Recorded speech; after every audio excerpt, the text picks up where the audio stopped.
Welcome to another episode of Women Investing in Women. Robin and I are so thrilled to be able to feature amazing and impactful women who are truly making a mark in their own profession, in their respective communities, to move the needle and build a better world for themselves and those around them. And that is truly a meaningful thing that we are happy to share with you. And today, our focus is going to be on the importance of helping women get their arms around understanding financial health, financial wellness, and building financial wealth in a way that they set themselves up for success. How do you go about it? What are the tools available? How can they be helped through this process? All of this is going to be a rich conversation. Take it away, Robin.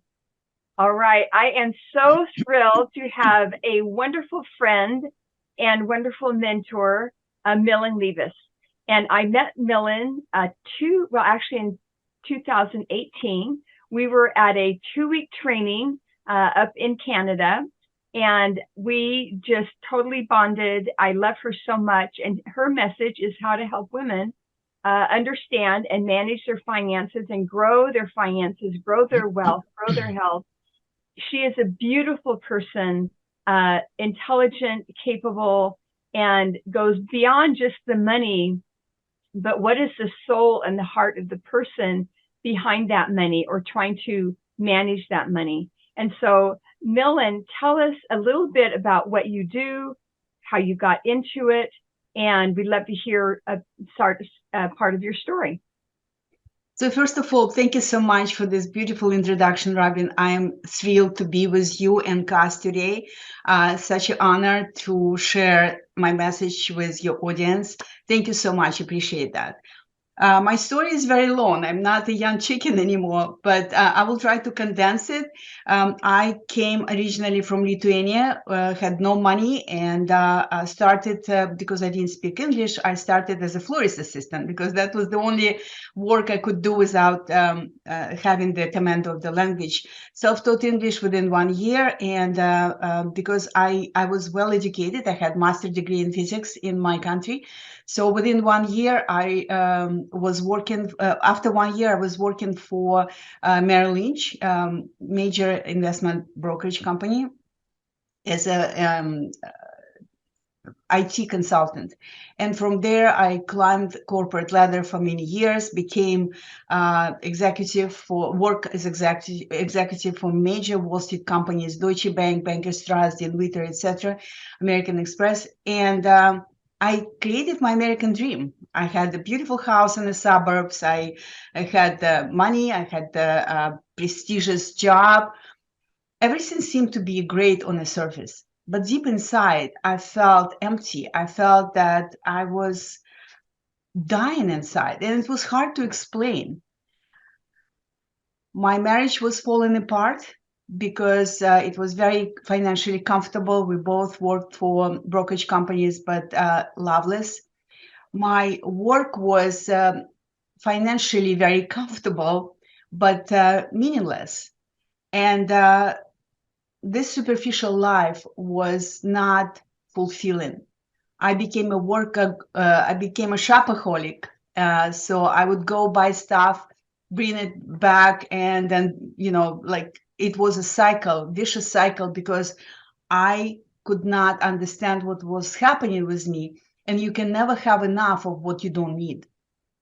So long story short, my manager said, why don't you go to Wharton Business School? And I was like, deep inside, I was like, why? I don't know why. But he said, you will maybe have better clarity. You will have a prestigious title, prestigious, degree in this country. So I went to Wharton Business School. Again, notice I was running from, but I was not clear what I was running to. toward, right? So I graduated with my MBA degree from Wharton, very expensive degree. And I realized that I don't want to go back. But again, there was no clarity in my pursuits. And that was the moment when I said, what is it that's really important to you? What is the top value in your life? And the answer came back very quickly: freedom. I wanted to be free from being with the person who I didn't want to be, but I was afraid that I would not be able to support myself. I was afraid to be dependent on the government, and I definitely didn't want to work for a boss that I didn't feel aligned with. So freedom was my North Star. But how can you be free? And I realized that I've got to become financially free in order to feel the freedom and live my life on my terms. And then the question was like, but how? And that's when all my research started, and I realized that I have to create multiple sources of income. So it's a process that I teach now, and I have my own method. It's called the millionaire method. But that's basically was the beginning of my journey to becoming financially independent.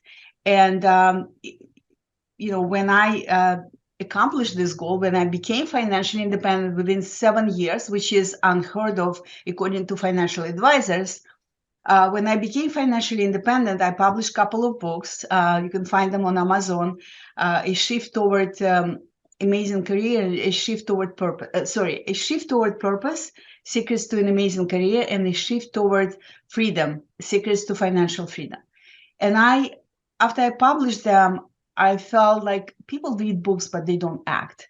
So that's when it's like my journey was just stepping stone, one thing to another that leads. So I didn't know where I will end up. I was just moving forward based on my intuition, what felt good. I call it feel good compass. And so that's how I end up basically being financial. I call myself holistic financial independence mentor because I approach pursuit of financial independence, financial freedom as a holistic journey. I'm also certified energy healer, so I incorporate working with subconscious mind as well as conscious mind in my work. And I give practical money management tools, and I also teach investing. And very, very important aspect of my work, I help people to reconnect with the power within. So that's why I call my process holistic, right? And that's my journey in a nutshell.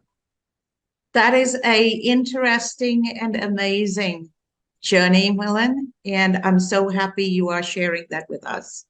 And as an immigrant woman coming to the United States with practically nothing and building all together, I can relate to it. Every aspect except the marriage part, every aspect of it, I can totally relate to.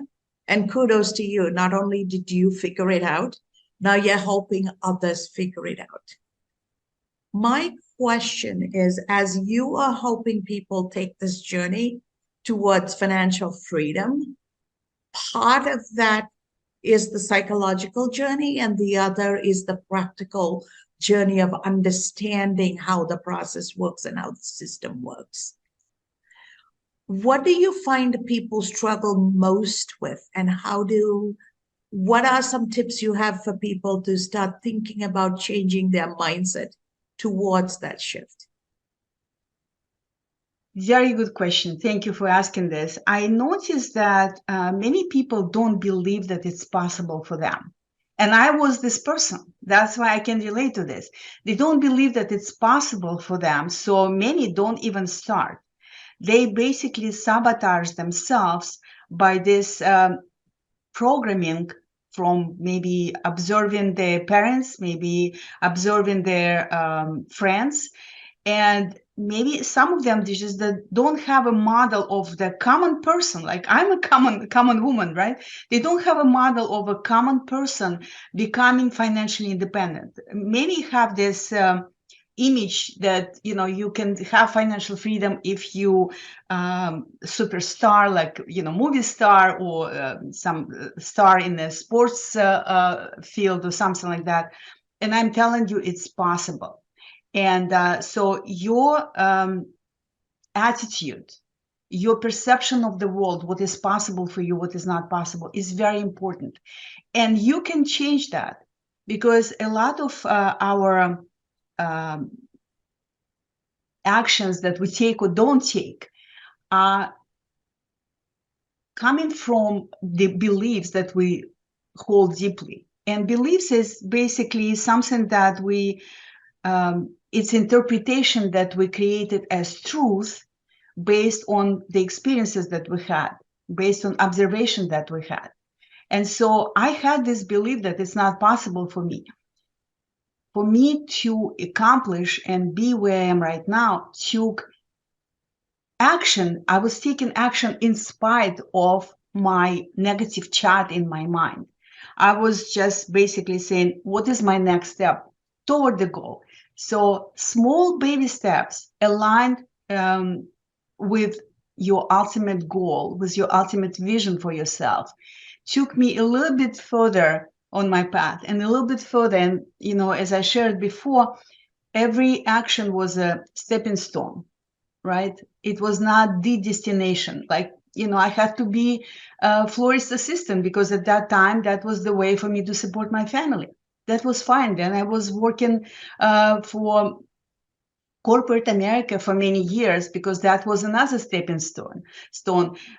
Going to Wharton Business School was expensive experiment, and I don't know if it was worth it or not, but it molded me into something.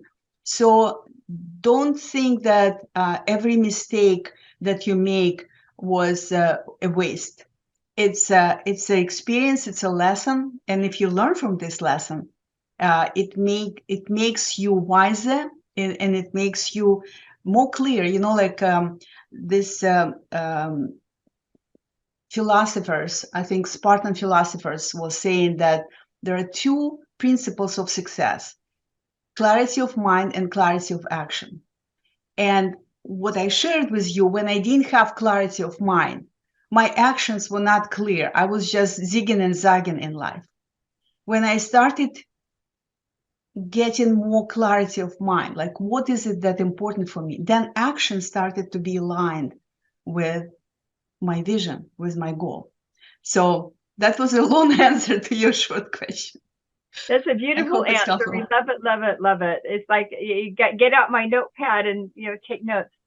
So in your work with women, you mentioned that not only are you a financial mentor, that you're also an energy healer and dealing with mindset and soul set, I guess. I don't know if I've heard that word before. I guess I created it right now.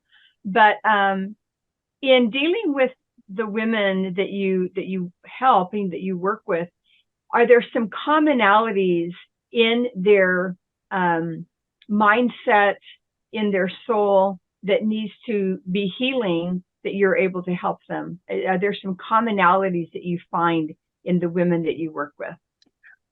Yes. I call it patterns, right? So many women who I work with either were divorced or going through divorce or thinking about divorce.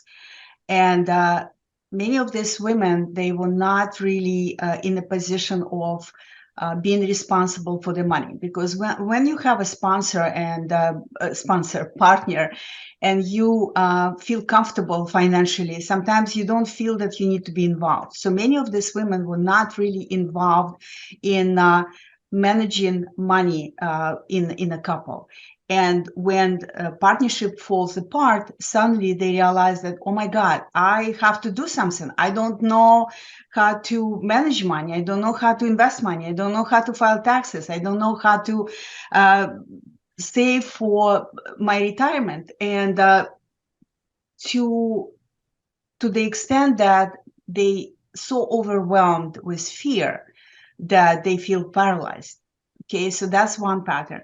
Other women, the pattern that I noticed that I work with, they repeat the pattern that their parents had when it comes to money management, right? So it's like some were saving money, but not thinking like, okay, I save, but how do I make it grow? Other people spend just because, that's how they were conditioned by observing how their parents acted, maybe in France.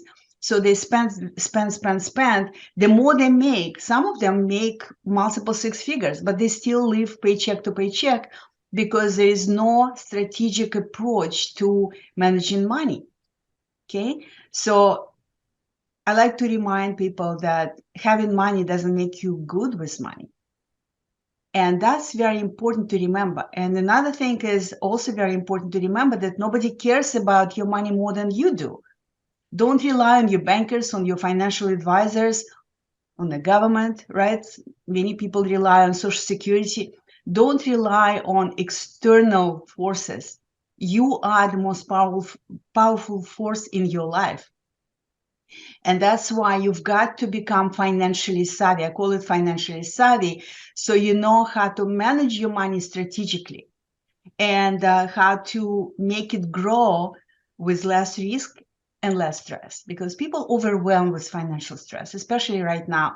Recently, I heard the statistics that within past few years, people lost quarter of their retirement savings. That's a lot. And they have to work longer.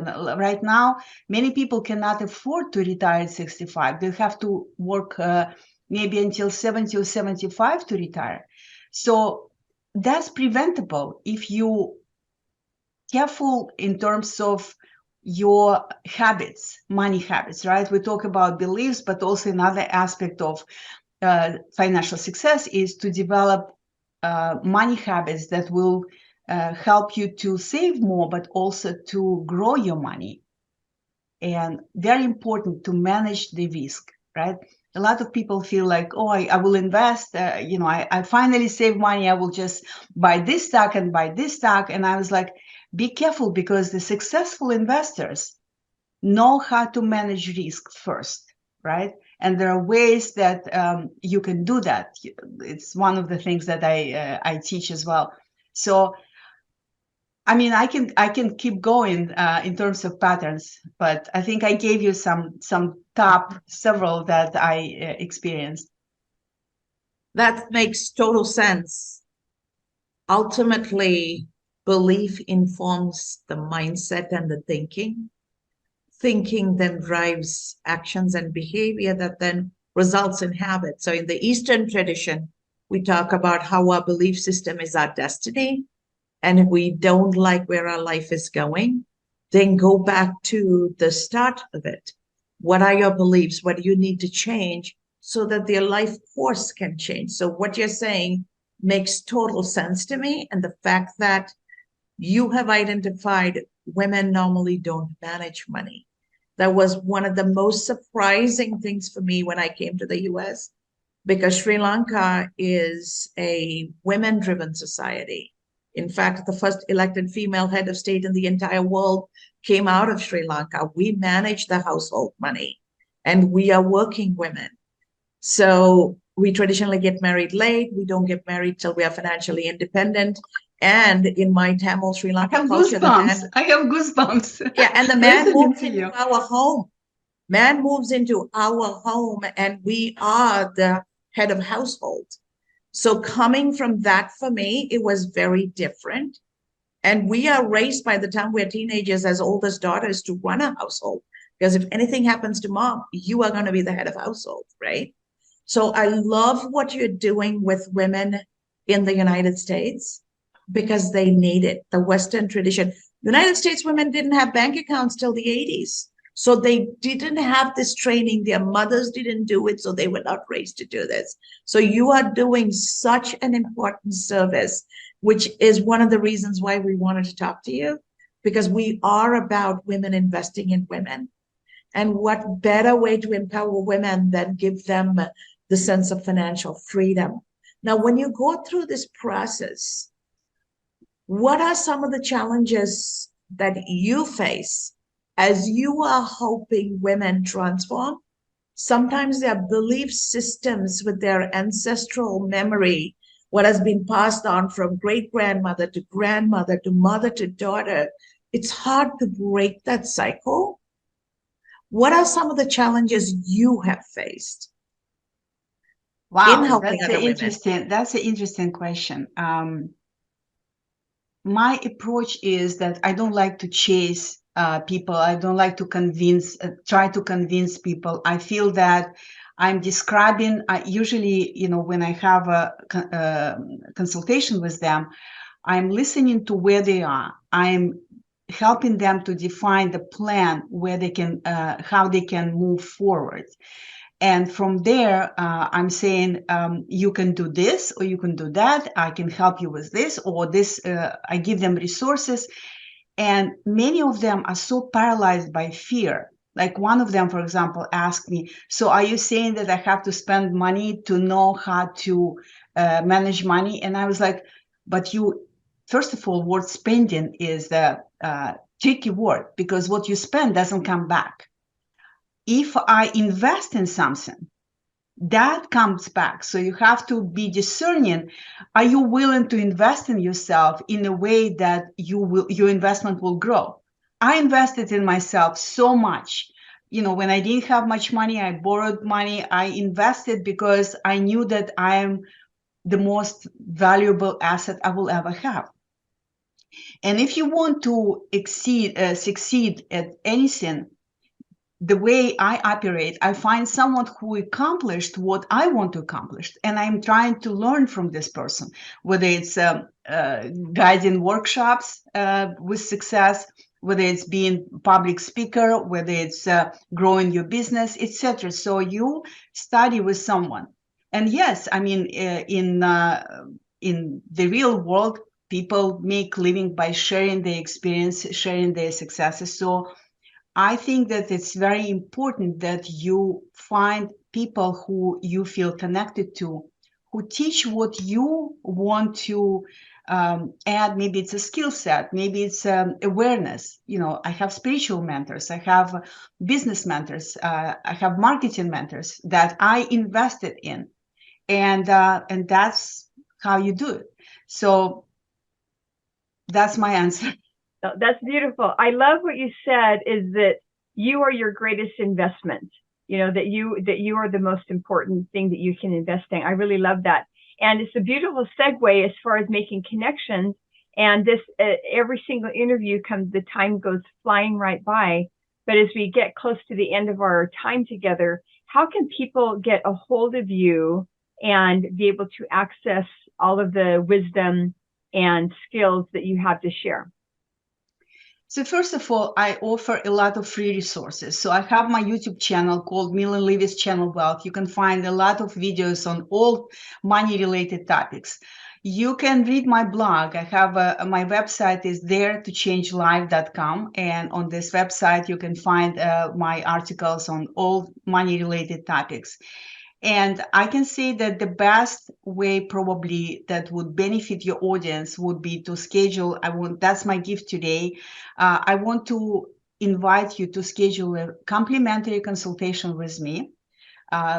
Never worry about money again, where we will discuss your current situation and see how we can develop a never worry about money plan for you based on your unique circumstances. And so that's usually the price of this, the retail value of this consultation is almost $500. But it's my gift today, and you can find it at speakwithmillen.com. So it's speak with, and Millen is with double L, MILLEN.com. Okay, so go to speakwithmillen.com and find available time. And this is a great opportunity. It costs you nothing. And I can promise you, I can guarantee you that you will come away with some tips and insights for you, whether you will decide to continue working with me or not. But that's a very good opportunity for you to start your journey, or maybe continue your journey to financial freedom, because that's what I teach, how you can develop your unique path to financial freedom. And financial freedom is defined by you, because my financial freedom is not the same as Robin's, not the same as Cass's financial freedom. So we all have unique vision for financially independent life and unique path. And that's what I teach. I want your audience to remember that they're more powerful than they think. They're more powerful than they think. And this awareness will help you to move through some challenging times which happen in life. That is absolutely amazing. And I cannot thank you enough for sharing your wisdom and sharing your journey with us and reminding every woman that she is her biggest investment. She is worth it. And she needs to go out there and make her investment in herself count.